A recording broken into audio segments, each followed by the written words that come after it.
Alright Hex, it's time to geek out about World of Warcraft for a bit. Oh, more WoW, Bajo. I'm sick of World of Warcraft. I know, that's why I've set up the 1992 classic Playgirls for you on the arcade machine.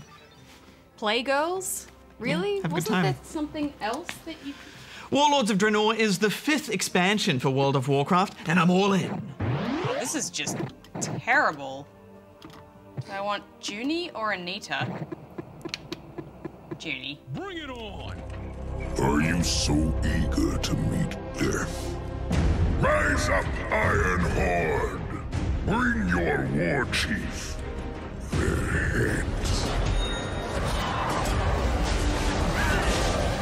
You will all die! War chief!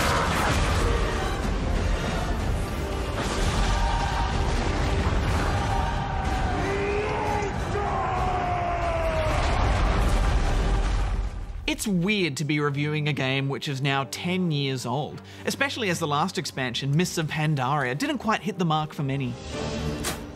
But Warlords is a big deal. For a start, there are now local servers here in Australia. My ping has gone from 300 to 8. 8. Look at it. Ah! And along with its massive pre-patch, Blizzard has tried to reshape some of how this game works to make it look and feel more modern. And to tell a more emotive story. That's right, Blizzard expansioned some feels.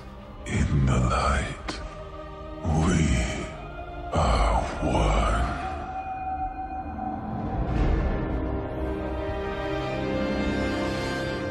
A strange portal has opened in the blasted lands, and all the WoW servers across the world crashed when it did. World server is down. Thank you everyone and good night. But eventually, after days of long queues, we got to go through. This zone has been inspired by a couple of paragraphs from the Warcraft 2 manual about the Red Planet Draenor. So this expansion is going sideways in time, an alternate timeline, and your job is to stop an invasion. Storm the portal! With most MMOs, I don't usually read the quest text. Who's got time for that? I've got new pants to get. But this starts with such a bang. You're constantly fighting alongside key WoW characters. There's betrayal, epic battles, and tragic loss. Protect our family, chieftain.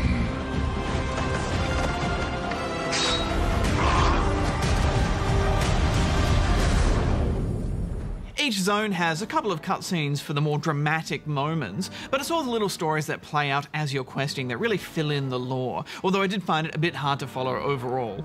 But whether it's an epic siege to confront an orc leader full of new mechanics or vehicles, Oh, the devastation.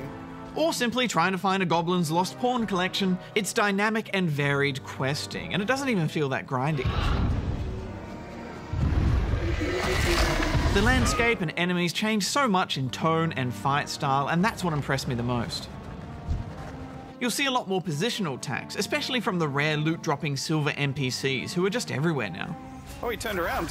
No! I think you could argue that Blizzard have taken some cues from more recent MMOs on that front, and enemies and NPCs do feel like they belong in their zone more than ever. They'll often run their own idle AI routines, which usually involve around fighting each other. Vanish leaders. Dungeons tie into the story more now too, and they're full of great ideas and bosses. I especially liked the intense fights of Skyreach. I really want to try them on heroic difficulty to see how the strategies push on teamwork, because they're pretty easy on normal for experienced players. There are some frustratingly fun moments too, like when you're fighting against the wind, and you generally just have to move around so much more. There's less tank and spank, and more holy crap, what is happening? I'm on fire, and we're dead. The raid structure has changed a bit now too, it's more flexible. You can bring over friends from other servers, and many of the raids now scale with player count. This means if someone drops out due to real life issues, it's not going to be a big deal.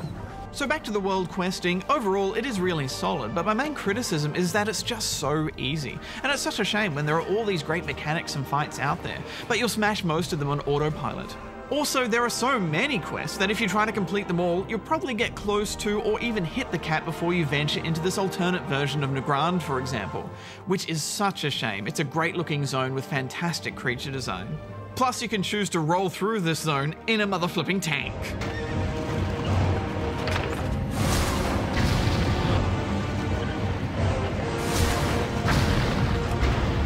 And the reason you can now get a tank is because of the garrison. We recently spoke to lead game designer Ian Hazakostas about this idea. This is a huge feature, and it's really an integral part of your journey through Draenor. It is, in many ways, it harkens back to some of the real-time strategy roots of the genre as a whole. I'm going back to like Warcraft 2 days of base building. But it's also the story of what you're doing in Draenor. As mighty a hero as you might be, you can't take on the Iron Horde, and you can't defeat Grommash on your own.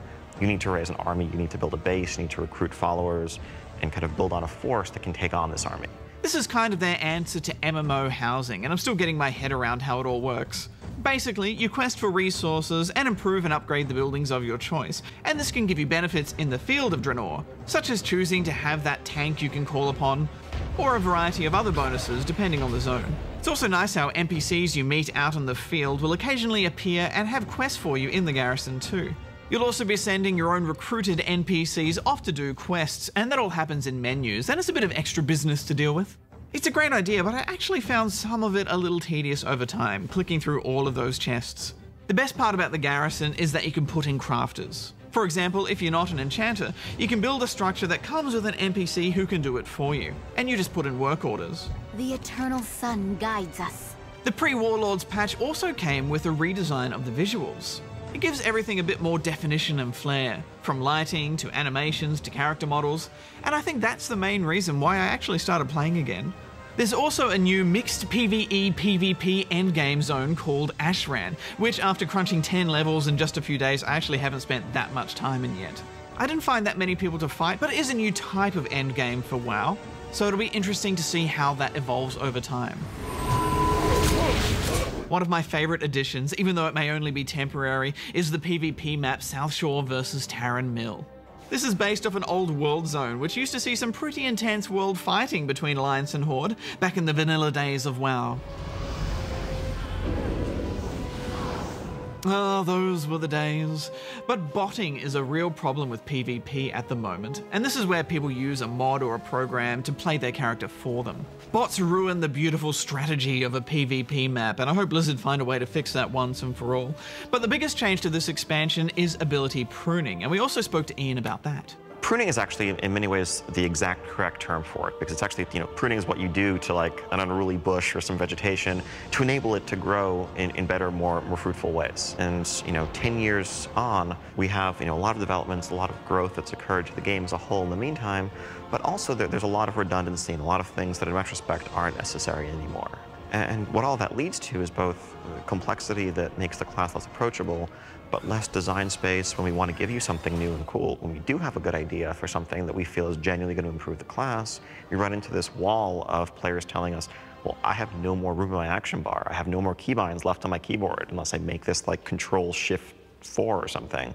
This pruning kind of frees up space to let us give people cool new toys. I imagine there'll be a lot of adjustment and forum stress as people get used to how their character now plays. I'm playing a subtlety rogue, and I am struggling with some of the changes that have been made to that spec, even though I know it's probably for the best. I honestly thought I'd never touch WoW ever again, but every time I log out, they log me back in, and they've done a really good job with this. The presentation is top-notch, the Orc storyline is full of drama and good fights, and you're constantly being rewarded with random gear finds and random epic and rare upgrades as well. And when I sit in those busy zones and I see all the people, all those different classes with unique mounts and gear, all those people just on my server alone living out their virtual lives, you have to be in awe at just how big and fleshed out this MMORPG has become. I tip my hat to Blizzard on this one. I'm giving Warlords 9 out of 10 rubber chickens. All right, Hex, time to move on to Goose's story. Oh, just a minute, Bajo. I'm about to reveal the final Playgirl. Here's Goose.